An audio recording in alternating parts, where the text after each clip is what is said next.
നമസ്കാരം, എല്ലാവർക്കും ലക്ഷ്യ PSC നോട്ട്സിലേക്ക് സ്വാഗതം. എല്ലാവരും ഇന്നത്തെ എക്സാമിന് വേണ്ടി പ്രിപ്പയർ ചെയ്യുക. അതിനോടൊപ്പം തന്നെ നമുക്ക് മറ്റ് ടോപ്പിക്കുകളും കംപ്ലീറ്റ് ചെയ്യേണ്ടതുണ്ട്. ഇന്ന് നമ്മൾ ഡിസ്കസ് ചെയ്യാൻ പോകുന്നത് സെൻസറി ഓർഗൻസ്, ജ്ഞാനേന്ദ്രിയങ്ങൾ എന്ന ടോപ്പിക്കിൽ നിന്നും ചെവിയെക്കുറിച്ചാണ് പഠിക്കാൻ പോകുന്നത്. ഓക്കെ, നമുക്ക് സ്റ്റാർട്ട് ചെയ്യാം. വളരെ ഈസി ആയിട്ടുള്ളൊരു ടോപ്പിക്കാണ്. അപ്പോൾ നമ്മൾ എല്ലാ പോയിന്റ്സും ഇതിനകത്ത് ഉൾപ്പെടുത്തിയിട്ടുണ്ട്. നമുക്കറിയാം, കേൾവിക്ക് സഹായിക്കുന്ന ഇന്ദ്രിയമാണ് ചെവി. എന്നാൽ അതുമാത്രമല്ല, ശരീരത്തിന്റെ തുലനനില പാലിക്കാൻ സഹായിക്കുന്ന അവയവം കൂടിയാണ് ചെവി. അതായത് ബോഡി ബാലൻസ് മെയിൻറ്റെയിൻ ചെയ്യാൻ കൂടി സഹായിക്കുന്നു. അപ്പോൾ ഓർത്തിരിക്കുക, ശരീരത്തിന്റെ തുലനനില പാലിക്കാൻ സഹായിക്കുന്ന അവയവം ഏതാണ്? ചെവി.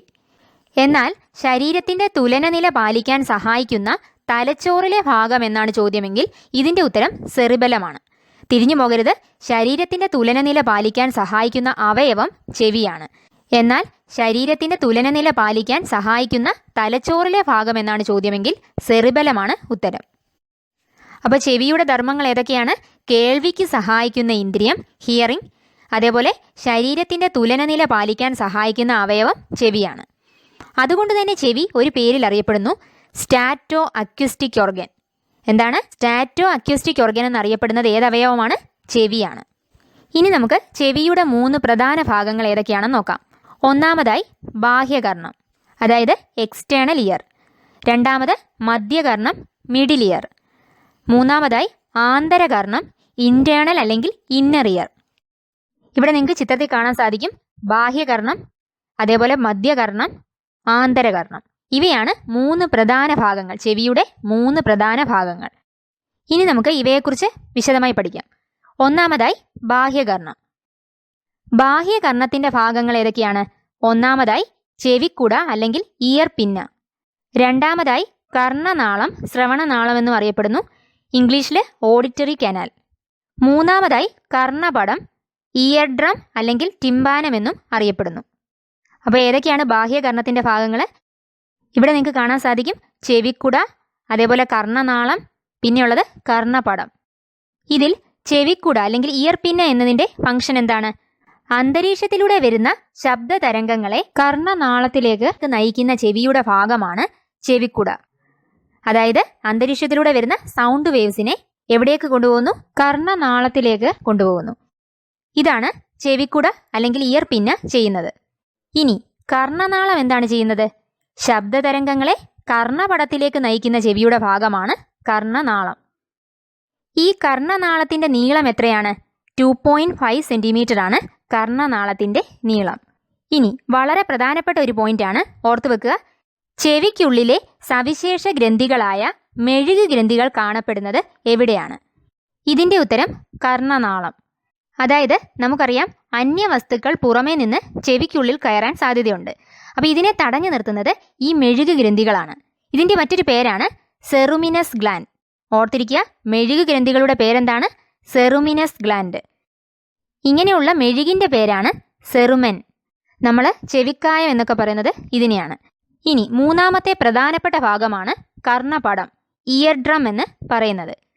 കർണനാളത്തിന്റെ അവസാന ഭാഗമാണ് കർണപടം. ശബ്ദ തരംഗങ്ങൾ അനുസരിച്ച് കമ്പനം ചെയ്യുന്ന സ്ഥലം എന്ന് ചോദിച്ചാൽ ഇത് കർണപടമാണ്. അതേപോലെ മധ്യകർണത്തെ ബാഹ്യകർണത്തിൽ നിന്നും വേർതിരിക്കുന്ന വൃത്താകൃതിയിലുള്ള സ്ഥലം ഏതാണ്? ഇത് കർണപടമാണ്. ഒന്നുകൂടെ നോക്കാം. ബാഹ്യകർണത്തിന്റെ ഭാഗങ്ങൾ ഏതൊക്കെയാണ്? ചെവിക്കുട, അന്തരീക്ഷത്തിലൂടെ വരുന്ന ശബ്ദ തരംഗങ്ങളെ കർണനാളത്തിലേക്ക് നയിക്കുന്ന ചെവിയുടെ ഭാഗമാണ് ചെവിക്കുട. അതേപോലെ കർണനാളം എന്താ ചെയ്യുന്നത്? ശബ്ദ തരംഗങ്ങളെ കർണപടത്തിലേക്ക് നയിക്കുന്ന ചെവിയുടെ ഭാഗം. അതിന്റെ നീളം 2.5 സെന്റിമീറ്റർ. അവിടെയാണ് മെഴുക് ഗ്രന്ഥികൾ അല്ലെങ്കിൽ സെറുമിനസ് ഗ്ലാൻഡ്സ് കാണുന്നത്. പിന്നെയുള്ളത് കർണപടം, ഇയർ ഡ്രം. ഇത് കർണനാളത്തിന്റെ അവസാന ഭാഗമാണ്. ശബ്ദ തരംഗങ്ങൾക്കനുസരിച്ച് കമ്പനം ചെയ്യുന്ന സ്ഥലം കർണപടമാണ്. അതേപോലെ മധ്യകർണത്തെ ബാഹ്യകർണത്തിൽ നിന്നും വേർതിരിക്കുന്ന വൃത്താകൃതിയിലുള്ള സ്ഥലവും ഇതുതന്നെയാണ്. അപ്പോൾ ഈ ഭാഗങ്ങൾ ഓർഡറിൽ തന്നെ പഠിച്ചു വെക്കുക: ചെവിക്കുട, കർണനാളം, കർണപടം. ഇനി നമുക്ക് മധ്യകർണത്തിന്റെ പ്രധാന ഭാഗങ്ങൾ ഏതൊക്കെയാണെന്ന് നോക്കാം. അസ്ഥി ശൃംഖല, യൂസ്റ്റേഷ്യൻ നാളി, ഓവൽ വിൻഡോ, അതേപോലെ റൗണ്ട് വിൻഡോ. ഒന്നാമതായി അസ്ഥി ശൃംഖല. 3 തരത്തിലുള്ള അസ്ഥികളാണ് പ്രധാനമായും മധ്യകർണത്തിലുള്ളത്. അതേതൊക്കെയാണ്? മാലിയസ്, ഇൻകസ്, അതേപോലെ സ്റ്റേപ്പിസ്. വളരെ പ്രധാനപ്പെട്ടവയാണ്. ഇതിന്റെ പ്രത്യേകതകൾ എന്തൊക്കെയാണെന്ന് നോക്കാം. ചുറ്റികയുടെ ആകൃതിയിലുള്ള മധ്യകർണത്തിലെ അസ്ഥിയാണ് മാലിയസ്. അതുകൊണ്ട് തന്നെ ഇത് ഹാമർ എന്ന് അറിയപ്പെടുന്നു. ചെവിയിൽ കർണപടത്തിനോട് ചേർന്നിരിക്കുന്ന അസ്ഥി ഏതാണെന്ന് ചോദിച്ചാൽ ഇതിൻ്റെ ഉത്തരം മാലിയസ് ആണ്. ഓർത്തിരിക്കുക, ചെവിയിൽ കർണപടത്തിനോട് ചേർന്നിരിക്കുന്ന അസ്ഥി ഏതാണ്? മാലിയസ് ആണ്. ഇനി കുടക്കല്ലിൻ്റെ ആകൃതിയിലുള്ള മധ്യകർണത്തിലെ അസ്ഥി ഏതാണ്? ഇത് ഇൻകസ് ആണ്. കുടക്കല്ലിൻ്റെ ആകൃതിയിൽ അഥവാ ആൻവിൽ ഷേപ്ഡ് ആണ് ഈ ഇൻകസ് എന്ന് പറയുന്നത്. ഇനി മറ്റൊരു ചോദ്യമാണ്, മധ്യകർണത്തിൽ മധ്യഭാഗത്തുള്ള അസ്ഥി ഏതാണെന്ന് ചോദിച്ചാൽ ഇതിൻ്റെ ഉത്തരം ഇൻകസ് ആണ്. ഓർത്തിരിക്കുക, മധ്യകർണത്തിൽ മധ്യഭാഗത്തുള്ള അസ്ഥി ഇൻകസ്. അതേപോലെ തന്നെ മാലിയസിൻ്റെയും സ്റ്റേപ്പിസിൻ്റെയും ഇടയിൽ കാണുന്ന അസ്ഥി ഏതാണ്? ഇൻകസ് ആണ്. ഇനി കുതിരസവാരിക്കാരൻ്റെ പാദധാരയുടെ ആകൃതിയിലുള്ള മധ്യകർണത്തിലെ അസ്ഥി ഏതാണ്? ഇതിൻ്റെ ഉത്തരം സ്റ്റേപ്പിസ്. ഇതിനെ സ്റ്റിറപ്പ് എന്ന് അറിയപ്പെടുന്നു. അതേപോലെ വളരെ പ്രധാനപ്പെട്ട ഒരു പോയിന്റാണ്, ശരീരത്തിലെ ഏറ്റവും ചെറിയ അസ്ഥി ഏതാണെന്ന് ചോദിച്ചാൽ ഇതിൻ്റെ ഉത്തരം സ്റ്റേപ്പിസ് ആണ്. എന്നാൽ ഏറ്റവും വലിയ അസ്ഥി ഏതായിരിക്കും? ഫീമർ ആണ്, തുടയെല്ല്. നേരത്തെ പറഞ്ഞ പോലെ തന്നെ ഇത് ഓർഡർ തന്നെ പഠിച്ചു വെക്കുക. ഏതൊക്കെയാണ് മധ്യകർണത്തിലെ അസ്ഥികൾ? Malleus, incus, stapes. ഈ അസ്ഥി ശൃംഖല എന്താണ് ചെയ്യുന്നത്? കർണപടത്തിലെ കമ്പനങ്ങളെ വർദ്ധിപ്പിച്ച് ആന്തരകർണത്തിലേക്ക് എത്തിക്കുന്ന ഭാഗമാണ് അസ്ഥി ശൃംഖല അഥവാ ഇയർ ഓസിക്കിൾസ് എന്ന് പറയുന്നത്. ഇനി മധ്യകർണത്തെയും ആന്തരകർണത്തെയും വേർതിരിക്കുന്നത് അസ്ഥി നിർമ്മിതമായ ഒരു ഭിത്തിയാണ്. ഈ ഭിത്തിയിൽ സ്തരങ്ങളാൽ അടയ്ക്കപ്പെട്ട 2 സുഷിരങ്ങൾ കാണപ്പെടുന്നു. മുകളിലത്തെ സുഷിരത്തെ ഓവൽ വിൻഡോ എന്നും താഴെയുള്ളതിനെ റൗണ്ട് വിൻഡോ എന്നും പറയുന്നു. ഈ ഓവൽ വിൻഡോയോട് ചേർന്നിരിക്കുന്ന അസ്ഥിയാണ് സ്റ്റേപ്പിസ്. അപ്പോൾ ഇത് മുന്നേ ചോദിച്ചൊരു ക്വസ്റ്റ്യൻ ആണ്. ഓവൽ വിൻഡോയോട് ചേർന്നിരിക്കുന്ന അസ്ഥി ഏതാണ്? ഉത്തരം സ്റ്റേപ്പിസ് ആണ്. സ്റ്റേപ്പിസിൻ്റെ ചലനത്തിലൂടെ കോക്ലിയയിലെ ദ്രവത്തിൻ്റെ ചലനത്തിന് സഹായിക്കുന്ന ഭാഗമാണ് ഓവൽ വിൻഡോ. കോക്ലിയ ആന്തരകർണത്തിലെ ഒരു ഭാഗമാണ്. ഇനി അടുത്തതായി യൂസ്റ്റേഷ്യൻ നാളി. കർണപടത്തിന് ഇരുവശത്തുമുള്ള വായുമർദ്ദം ക്രമീകരിക്കുവാൻ സഹായിക്കുന്നത് ഈ യൂസ്റ്റേഷ്യൻ നാളിയാണ്. അതായത് മധ്യകർണത്തിലെ മർദ്ദം അന്തരീക്ഷ മർദ്ദവുമായി സമമായി സൂക്ഷിക്കുന്നത് ഈ യൂസ്റ്റേഷ്യൻ നാളി അഥവാ യൂസ്റ്റേഷ്യൻ ട്യൂബാണ്. മധ്യകർണത്തെ ഗ്രസനിയുമായി ബന്ധിപ്പിക്കുന്ന കുഴൽ ഏതാണ്? ഇതിൻ്റെ ഉത്തരവും യൂസ്റ്റേഷ്യൻ നാളി. അതേപോലെ വളരെ പ്രധാനപ്പെട്ട ഒരു പോയിന്റാണ്, ചെവിയെ തൊണ്ടയുമായി ബന്ധിപ്പിക്കുന്ന ഭാഗം ഏതാണ്? ഇത് യൂസ്റ്റേഷ്യൻ നാളിയാണ്. അപ്പോൾ ഏതൊക്കെയാണ് മധ്യകർണത്തിൻ്റെ പ്രധാന ഭാഗങ്ങൾ? അസ്ഥി ശൃംഖല അഥവാ ഇയർ ഓസിക്കിൾസ്. ഇത് കർണപടത്തിലെ കമ്പനങ്ങളെ വർദ്ധിപ്പിച്ച് ആന്തരകർണത്തിലേക്ക് എത്തിക്കുന്ന ഭാഗമാണ്. പ്രധാനമായും 3 അസ്ഥികളാണ് മധ്യകർണത്തിലുള്ളത്: മാലിയസ്, ഇൻകസ്, സ്റ്റേപ്പിസ്. ഇവയുടെ പ്രത്യേകതകൾ നമ്മൾ പറഞ്ഞു. ചുറ്റികയുടെ ആകൃതിയിലുള്ള അസ്ഥിയാണ് മാലിയസ്. അതേപോലെ തന്നെ ചെവിയിൽ കർണപടത്തോട് ചേർന്നിരിക്കുന്ന അസ്ഥിയും മാലിയസ് തന്നെയാണ്. പിന്നെയുള്ളത് കുടക്കല്ലിൻ്റെ ആകൃതിയിലുള്ള മധ്യകർണത്തിലെ അസ്ഥി ഏതാണ്? ഇൻകസ് ആണ്. അതേപോലെ മാലിയസിൻ്റെയും സ്റ്റേപ്പിസിൻ്റെയും ഇടയിൽ കാണുന്ന അസ്ഥി ഇൻകസ്. മധ്യകർണത്തിൽ മധ്യഭാഗത്തുള്ള അസ്ഥി ഏതാണെന്ന് ചോദിച്ചാലും ഇൻകസ് തന്നെയാണ്. മൂന്നാമത്തേത് കുതിര സവാരിക്കാരൻ്റെ പാദധാരയുടെ ആകൃതിയിലുള്ള അസ്ഥിയാണ്. ഇത് സ്റ്റേപ്പിസ് ആണ്.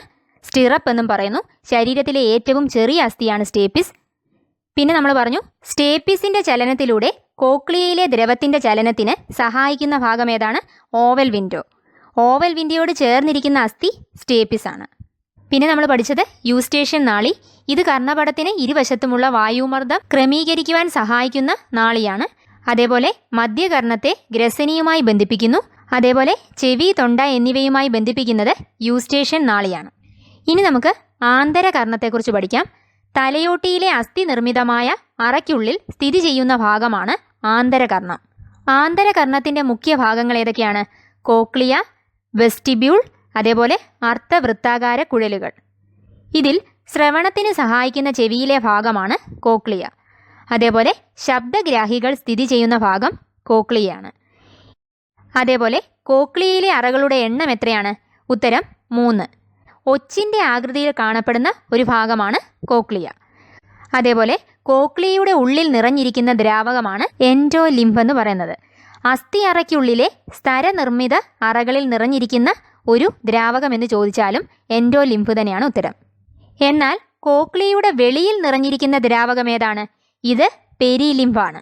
തിരിഞ്ഞു പോകരുത്. കോക്ലിയയുടെ ഉള്ളിൽ നിറഞ്ഞിരിക്കുന്ന ദ്രാവകം എൻഡോലിംഫും കോക്ലിയയുടെ വെളിയിൽ നിറഞ്ഞിരിക്കുന്ന ദ്രാവകം പെരിലിംഫുമാണ്. സ്തര അറയ്ക്കും അസ്ഥി അറയ്ക്കും ഇടയിൽ നിറഞ്ഞിരിക്കുന്ന ദ്രാവകം എന്ന് ചോദിച്ചാലും പെരിലിംഫ് തന്നെയാണ് ഉത്തരം.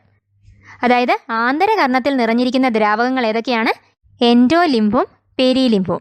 ഇനി നമുക്കറിയാം ശ്രവണത്തിന് സഹായിക്കുന്ന ചെവിയിലെ ഭാഗം കോക്ലിയാണ്.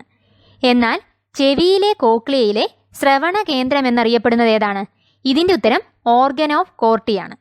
ഓർത്തിരിക്കുക, കോക്ലിയയിലെ ശ്രവണ കേന്ദ്രം എന്നറിയപ്പെടുന്നത് ഓർഗൻ ഓഫ് കോർട്ടിയാണ്.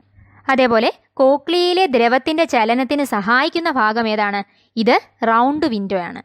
ഓർത്തിരിക്കുക, കോക്ലിയയിലെ ദ്രവത്തിൻ്റെ ചലനത്തിന് സഹായിക്കുന്ന ഭാഗം റൗണ്ട് വിൻഡോ. ഇനി ആന്തരകർണത്തിൻ്റെ രണ്ടാമത്തെ ഭാഗത്തിലേക്ക് കടക്കാം, വെസ്റ്റിബ്യൂൾ. ആന്തരകർണത്തിൻ്റെ മധ്യഭാഗം ഏതാണ്? അത് വെസ്റ്റിബ്യൂളാണ്. ശരീര തുലന നില പാലനത്തിന് സഹായിക്കുന്ന ആന്തരകർണത്തിലെ ഭാഗങ്ങൾ പൊതുവായി അറിയപ്പെടുന്നത് വെസ്റ്റിബുലാർ അപ്പാരറ്റസ് എന്നാണ്. അപ്പം ബോഡി ബാലൻസിന് സഹായിക്കുന്ന ആന്തരകർണത്തിലെ ഭാഗങ്ങൾ അറിയപ്പെടുന്നത് വെസ്റ്റിബുലാർ അപ്പാരറ്റസ് എന്നാണ്. ഇനി വെസ്റ്റിബ്യൂളിന് പ്രധാനമായും 2 ഭാഗങ്ങളുണ്ട്, 2 സഞ്ചികളുണ്ട്. ഇതേതൊക്കെയാണ്? യൂട്രിക്കിളും അതേപോലെ സാക്യൂളും. ഇതിൽ യൂട്രിക്കിളാണ് അർദ്ധവൃത്താകാര കുഴലുകളുമായി ബന്ധപ്പെട്ടിരിക്കുന്നത്. അതേപോലെ വെസ്റ്റിബ്യൂളിലെ ചുണ്ണാമ്പ് തരികളാണ് ഓട്ടോലിത്ത് എന്ന് അറിയപ്പെടുന്നത്. ഓർത്തിരിക്കുക, വെസ്റ്റിബ്യൂളിലെ ചുണ്ണാമ്പ് തരികളാണ് ഓട്ടോലിത്ത്. ഇനി മൂന്നാമത്തെ പ്രധാന ഭാഗമാണ് അർദ്ധവൃത്താകാര കുഴലുകൾ. ഇത് ശരീര തുലനനില പാലനത്തിന് സഹായിക്കുന്ന ആന്തരകർണത്തിലെ മറ്റൊരു ഭാഗമാണ്. ഒരു ചെവിയിൽ എത്ര അർദ്ധവൃത്താകാര കുഴലുകൾ കാണപ്പെടുന്നു? ഇതിൻ്റെ ഉത്തരം 3. അപ്പോൾ എന്തൊക്കെയാണ് നമ്മൾ ആന്തരകർണത്തെക്കുറിച്ച് പഠിച്ചത്? തലയോട്ടിയിലെ അസ്ഥി നിർമ്മിതമായ അറയ്ക്കുള്ളിൽ സ്ഥിതി ചെയ്യുന്ന ഒരു ഭാഗമാണ് ആന്തരകർണം. അതിൻ്റെ 3 ഭാഗങ്ങൾ. കോക്ലിയ, ഇത് ശ്രവണത്തിന് സഹായിക്കുന്ന ചെവിയിലെ ഭാഗമാണ്. ശബ്ദഗ്രാഹികൾ സ്ഥിതി ചെയ്യുന്നു. അതേപോലെ കോക്ലിയയിലെ അറകളുടെ എണ്ണം 3. ആകൃതി ഒച്ചിൻ്റെ ആകൃതിയാണ്. കോക്ലിയയിലെ ഉള്ളിലെ ദ്രവത്തിൻ്റെ പേര് എൻഡോലിംഫ്. എന്നാൽ കോക്ലിയയുടെ വെളിയിലുള്ള ദ്രവത്തിൻ്റെ പേരെന്തായിരുന്നു? പെരിലിംഫ്. അതേപോലെ ചെവിയിലെ കോക്ലിയയിലെ ശ്രവണ കേന്ദ്രം എന്നറിയപ്പെടുന്നത് ഓർഗൻ ഓഫ് കോർട്ടിയാണ്. കോക്ലിയയിലെ ദ്രവത്തിൻ്റെ ചലനത്തിന് സഹായിക്കുന്ന ഭാഗം ഏതാണ്? Round window. പിന്നെ നമ്മൾ പഠിച്ചത് വെസ്റ്റിബ്യൂളാണ്. ആന്തരകർണത്തിൻ്റെ മധ്യഭാഗം എന്നറിയപ്പെടുന്നു. അതേപോലെ വെസ്റ്റിബ്യൂളിൻ്റെ 2 ഭാഗങ്ങൾ യൂട്രിക്കിൾ, സാക്യൂൾ. യൂട്രിക്കിളാണ് അർദ്ധവൃത്താകാര കുഴലുമായി ബന്ധപ്പെട്ടിരിക്കുന്നത്. വെസ്റ്റിബ്യൂളിലെ ചുണ്ണാമ്പ് തരികളാണ് ഓട്ടോലിത്ത്. പിന്നെ അർദ്ധവൃത്താകാര കുഴലുകളും ശരീര തുലന പാലനത്തിന് സഹായിക്കുന്ന ഭാഗമാണ്. ഒരു ചെവിയിൽ ഇവ എത്ര എണ്ണം കാണപ്പെടുന്നു? 3. അപ്പോൾ നമ്മൾ പഠിച്ച ഈ ആന്തരകർണത്തിലെ ഭാഗങ്ങളെല്ലാം തന്നെ പ്രധാനമായും ശരീര തുലന പാലനം, അതായത് ബോഡി ബാലൻസിന് സഹായിക്കുന്ന ഭാഗങ്ങളാണ്. എന്നാൽ ശ്രവണ കേന്ദ്രം എന്നറിയപ്പെടുന്ന ഒരു ഭാഗം കോക്ലിയയിലുണ്ട്. ഏതായിരുന്നു? Organ of Corti. ഇനി നമുക്ക് ചെവിയുമായി ബന്ധപ്പെട്ട മറ്റ് ചോദ്യങ്ങൾ നോക്കാം. ചെവിയെക്കുറിച്ചുള്ള പഠനം ഏതാണ്? ഓട്ടോളജി. ഓർത്തിരിക്കുക, ചെവിയെക്കുറിച്ചുള്ള പഠനമാണ് ഓട്ടോളജി. അതേപോലെ മനുഷ്യന് കേൾക്കാൻ സാധിക്കുന്ന ശബ്ദത്തിൻ്റെ പരിധി എത്രയാണ്? ഇത് 20 ഹെർട്സിനും 20,000 ഹെർട്സിനും ഇടയിലാണ്. മറ്റൊരു ചോദ്യമാണ് ചെവി, മൂക്ക്, തൊണ്ട, അതായത് ENT, ഇവയെക്കുറിച്ച് പഠിക്കുന്ന ശാസ്ത്രശാഖ ഏതാണ്? ഇതിൻ്റെ ഉത്തരം ഓട്ടോ ലാരിങ്കോളജി. അതേപോലെ ചെവി പരിശോധിക്കുന്ന ഉപകരണം ഏതാണ്? ഉത്തരം ഓട്ടോസ്കോപ്പ്. അപ്പോൾ ഇത്രയുമാണ് ചെവിയെക്കുറിച്ച് പഠിക്കാനുള്ളത്. നമ്മൾ ഡീറ്റെയിൽഡ് ആയിട്ട് തന്നെ എല്ലാ പോയിന്റ്സും ഉൾപ്പെടുത്തിയിട്ടുണ്ട്. അപ്പോൾ ഇഷ്ടമായെങ്കിൽ കൂട്ടുകാർക്കൊക്കെ ഷെയർ ചെയ്യുക. ഇപ്പോൾ നടക്കുന്നത് ടോപ്പിക് വൈസ് എക്സാം ആണ്. അതുകൊണ്ട് തന്നെ നമ്മൾ ഓരോ എക്സാം കഴിയുമ്പോഴും റിസൾട്ട് പബ്ലിഷ് ചെയ്യത്തില്ല. ഏറ്റവും ലാസ്റ്റിൽ എല്ലാ ടോപ്പിക്സിൻ്റെ എക്സാമിന് ശേഷമായിരിക്കും നമ്മൾ ഒരുമിച്ചായിരിക്കും റിസൾട്ട് പബ്ലിഷ് ചെയ്യുന്നത്. Okay, thank you.